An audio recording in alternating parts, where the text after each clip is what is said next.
मान लो कर्जा बढ़ गया है 5 लाख 7 लाख 3 लाख 4 लाख 2 लाख, कोई भी थोड़ा सा भी कर्जा अगर मस्तक पर है, माथे पर है, तो शिव जी की श्यामली बारी नाम की जो कन्या है, बेटी है, उस बेटी का नाम लेकर लाल चंदन बीच वाली पत्ती पर लगाकर, लाल कलर का चंदन बीज वाली पत्ती पर लगाकर भगवान शंकर के ऊपर जहां भी तुम बैठे हो डंडी का मुख अपनी ओर करते हुए शिवलिंग पर समर्पित करो। उसी बेलपत्र को वापिस उठा लें, एक रात्रि तक अपने घर पर रखें, दूसरे दिन प्रातः में पुनः उस बेलपत्र का विसर्जन करें। विसर्जन करते समय आपके ऊपर कितना कर्जा है, कितना कर्जा आपके ऊपर है, उसका स्मरण करते हुए, शिव जी से विनय करते हुए और अपनी मेहनत को 4 गुना करो, अपने कार्य को बढ़ाओ। दुकान हो, नौकरी हो, सर्विस हो, बिजनेस हो या कोई भी कार्य कर रहे हो, उसको लगनता से करना प्रारंभ करो। धीरे धीरे मेरा भोले बाबा आपका हाथ पकड़ेगा और कर्जे से मुक्त जरूर करेगा। आज के समय में क्यों बोते हैं? उसको बोने का कारण क्या है? केवल कोई कहे कि हम ठाकुर जी को भजते हैं, भगवान कृष्ण को भजते हैं, कोई कहे हम तिरुपति बालाजी को, नारायण को भजते हैं, कोई कहता है कि हम हरि विठ्ठल को, पांडुरंगा को भजते हैं, हमारे यहाँ हम इनको भजते हैं तो जवारे नहीं बोते। ना ना, पुष्टि मार्गी है, ठाकुर जी की सेवा करने वाला है, उसके यहाँ भी ये 9 दिन जवारे बोए जाते हैं। रामानुज संप्रदाय से जुड़ा हुआ है, नारायण की पूजन कर रहा है, उसके घर में भी जवारे बोए जाते हैं। पांडुरंगा हरि विठ्ठल की उपासना कर रहा है, उसके घर में भी जवारे बोए जाते हैं। जवारे का महत्व हमारे यहाँ शास्त्र कहता है। क्या महत्व है उसका, क्या फल है उसका? महाराज,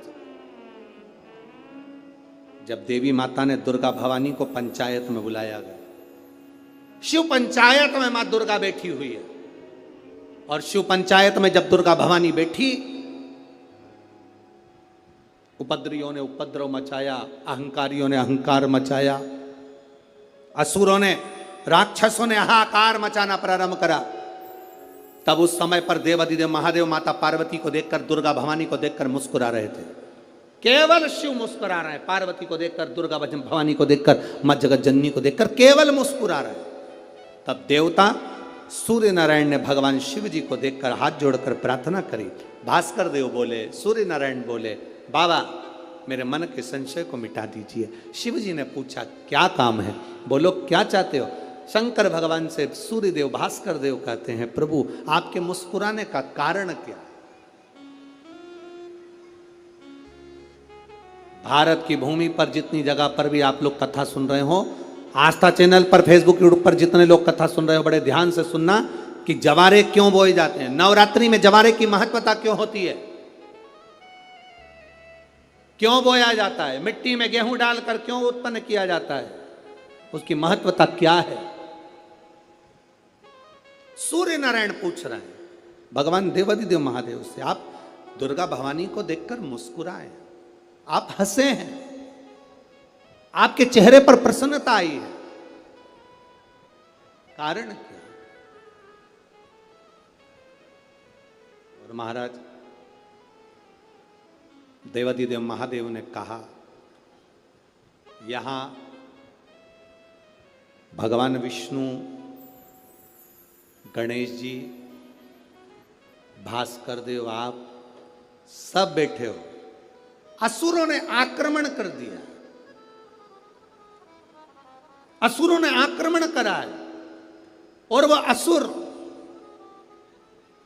आक्रमण कर दिए हैं तो वो असुर प्रवेश कर रहे हैं, उपद्रव मचाकर, हाहाकार कर कर नष्ट करने वाले हैं इस पूरी पृथ्वी को।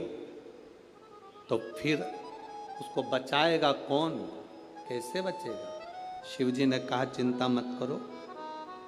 दुर्गा ने अपने केश का स्मरण किया, एक केश को माता पार्वती जी ने अपने हाथों से छुआ, छूते ही एक कुंड में सुंदर जवारे उत्पन्न हुए हैं।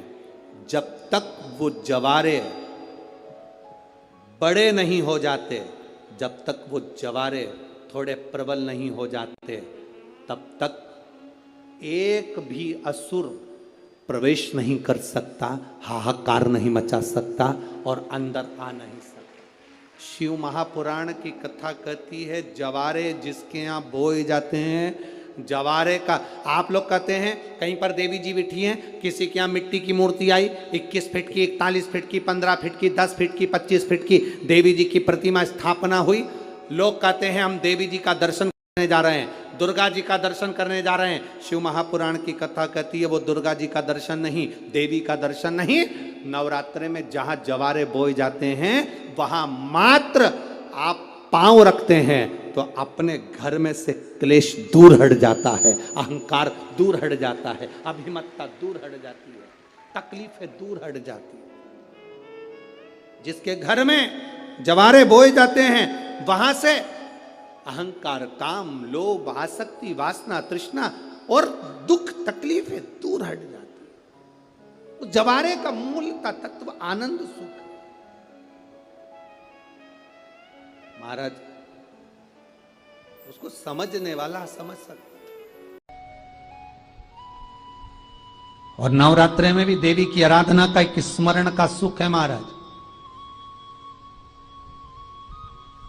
ज्योत का विधान है, नवरात्रे में देवी की ज्योत लगती है, अखंड ज्योति लगती है, जवारे बुआए जाते हैं, कलश लगता है। ज्योत का भी विधान है, जिसके यहां दिया अखंड जलाया जाता है, अगर वो दिए की लो, दिए की बाती अगर दक्षिण दिशा की होती है तो उसके घर में साल भर में एक घात जरूर होती है।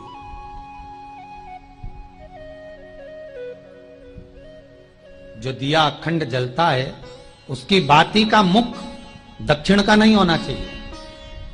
अगर आपने देवी भागवत का स्मरण कराओ, देवी भागवत को अगर सुना हो तो देवी भागवत में स्पष्ट किया गया कि पूर्व की ओर मुख करा हुआ दिया, अर्थात पूर्व की ओर ज्योत जो जलाई जाती है वो संपदा की वृद्धि करती है। पश्चिम की ओर मुख कर कर जो ज्योत लगाई जाती है महाराज वो वैभव को देती है। और उत्तर की ओर जो मुख कर कर ज्योत जलाई जाती है, उत्तर की ओर जो ज्योत का मुख रहता है वो आयु की वृद्धि करती है, घर में अकाल मौत को रोकती है।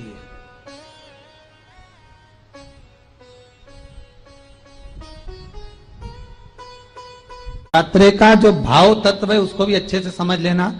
दक्षिण की ओर ज्योत ना लगाएं, अगर आपको लगाना है पूरब की लगाएं, पश्चिम की लगाएं या उत्तर की लगाएं। और जितने दिन महारानी जगदम्बा जगतधात्री दुर्गा भवानी, अब की बार माता जी घोड़े पर आई है, हर बार देवी बदल बदल के आती है, इस बार जो नवरात्रे आए वो घोड़े के आए।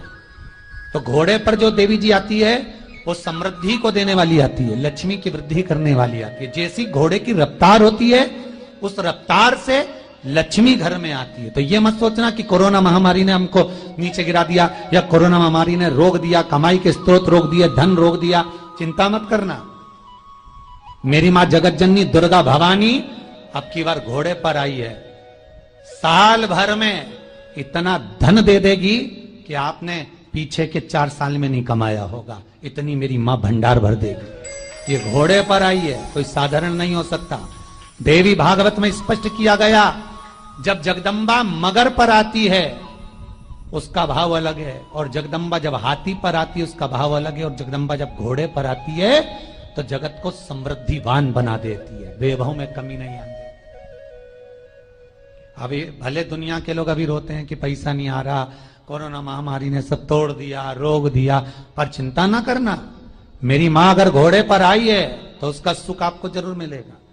एक जरासी मिट्टी की दुकान भी अगर आप खोल कर बैठेंगे तो चांदी और सोना के बराबर कमाएंगे, इतना धन देगी वो मां।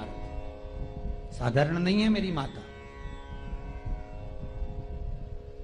तात्विक सुख का आनंद देने वाली, लाभ तत्व प्रदान करने।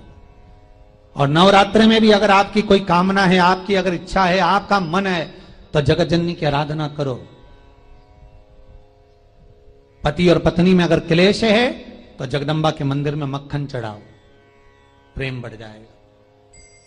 आपको लगता है कि पति कोई अन्य स्त्री से लगा हुआ है या परिवार टूट रहा है, तलाक तक पहुंच गया है, तो माता के मंदिर में आप ध्वजा लगवाइए, उस ध्वजा पर मक्खन लगाकर लगवाइए, आपको लाभ मिलेगा। महाराज, यदि आपको लगता है कि बच्चे बहुत ज्यादा अपशब्द बोल रहे हैं, मुंह चला रहे हैं और प्रेम नहीं रख रहे, तो माता के मंदिर में लाल पुष्प, लाल चंदन और लाल चूड़ी मां को समर्पित करिए, प्रेम बढ़ेगा। बच्चा कभी आप जी से कम नहीं बोलेगा, प्रेम की भाषा निकलेगी मुंह से।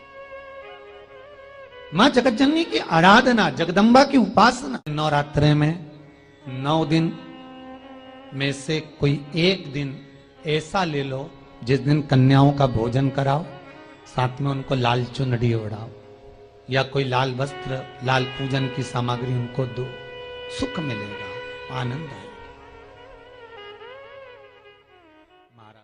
या चैत्र नवरात्रे में, शरदीय नवरात्रे में, आषाढ़ी नवरात्रे में, आदिकादिक पौष नवरात्रे में हम शंकर की, हम जगत जननी जगदम्बा की जब स्थापना करते हैं, या हम नूतन घर का प्रवेश करते हैं, या गणेश जी की स्थापना करते हैं, या कोई दुकान को प्रवेश करते हैं, या कोई शुभ कार्य करने के लिए अग्रण्य होते हैं, तो हम कलश की स्थापना क्यों करते हैं? आज शिव महापुराण में शुरुआत में अपन शिव और पार्वती की यही संवाद को लेकर चलते।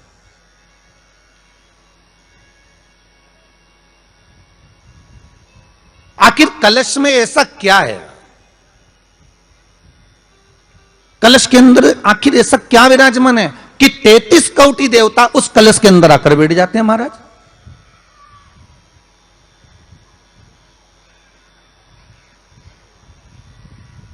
आप कोई यज्ञ करने जा रहे हो, आप कोई पोथी पुराण करने जा रहे हो, आप कोई अच्छा कार्य करने जा रहे हो, तो ब्राह्मण देवता कह देते कलश की स्थापना होगी, कलश की शोभा यात्रा निकलेगी, कलश यात्रा निकलेगी, कलश विराजमान होगा। और आज हर की पौड़ी पर, प्रयागराज में या उज्जैनी में, नासिक में जो बड़े बड़े कुंभ के मेले होते, कुंभ का मतलब भी तो कलश से होता, उसकी महत्वता क्यों है? उस कुंभ की, उस घड़े की महत्वता कहां से प्रकट हो गई? शिव महापुराण की कथा कहती है महाराज, भगवान ओघड़दानी शंकर स्वयं आद्य शक्ति जगदम्बा से कहते हैं कि जगदम्बा तू क्या चाहती है बोल। तो जगत जननी जगदम्बा कहती है कि जहां मैं हूं वहां शंकर है, ये आपने कह दिया, पर जहां शंकर है वहां पार्वती का होना जरूरी है। उसके लिए सिद्ध करने के लिए एक स्थान ऐसा बनाया जाए जहां पर शंकर विराजमान है और शंकर के साथ पार्वती विराजमान है। तो शिव जी ने कहा, पार्वती उसके लिए मैं तुझे एक सुंदर कलश का निर्माण कर देता हूं। दुनिया का रचनाकार, दुनिया की रचना करने वाले महाराज, संपूर्ण ब्रह्मांड की रचना करने वाले, जिनको भगवान शिव ने स्वयं ब्रह्मदेव से कहा है कि ब्रह्मा जी तुम सृष्टि खंड को आगे बढ़ाइए, सृष्टि की रचना करिए। और आज ही के दिन, यही चैत्रीय प्रतिपदा के दिन, यही इसको कहते हैं नया संवत्सर, नया वर्ष। हिंदू धर्म में क्यों कहा जाता है? आज ही के दिन ब्रह्मा जी ने महाराज सृष्टि की रचना करना प्रारंभ करा था। आज ही के दिन भगवान शिव और ब्रह्मा का संवाद हुआ था। सीधे भगवान शंकर ब्रह्मदेव के पास जाकर बोले थे, हे ब्रह्मदेव आप सृष्टि की रचना करिए। तो ब्रह्मा जी ने पूछा था, सारे नक्षत्र आपने बनाए, सारे दिन आपने बनाए, सारी घड़ियां आपने बनाई, सारा पल आपने बनाया, मनुष्य की श्वास गिनती, काउंटिंग, अर्थात मनुष्य के शरीर की रोमावली, ये सब आपने निश्चित करी है। श्री शिवाय नमस्तुभ्यम। सभी माताओं, बहनों और भक्तजनों से हाथ जोड़कर निवेदन है कि अगर आप इस वीडियो को YouTube पर देख रहे हैं तो इसे लाइक करें और हमारे चैनल को सब्सक्राइब करना न भूलें। भविष्य में आने वाले वीडियो की जानकारी के लिए बेल आइकॉन दबाएं। कमेंट बॉक्स में हर हर महादेव अवश्य लिखें और इस पुण्य के कार्य में अपने दोस्तों और परिवार को भी शामिल करें। इस वीडियो को उनके साथ शेयर करें ताकि वे भी इसे सुनकर लाभ उठा सकें। श्री शिवाय नमस्तुभ्यम। हर हर महादेव।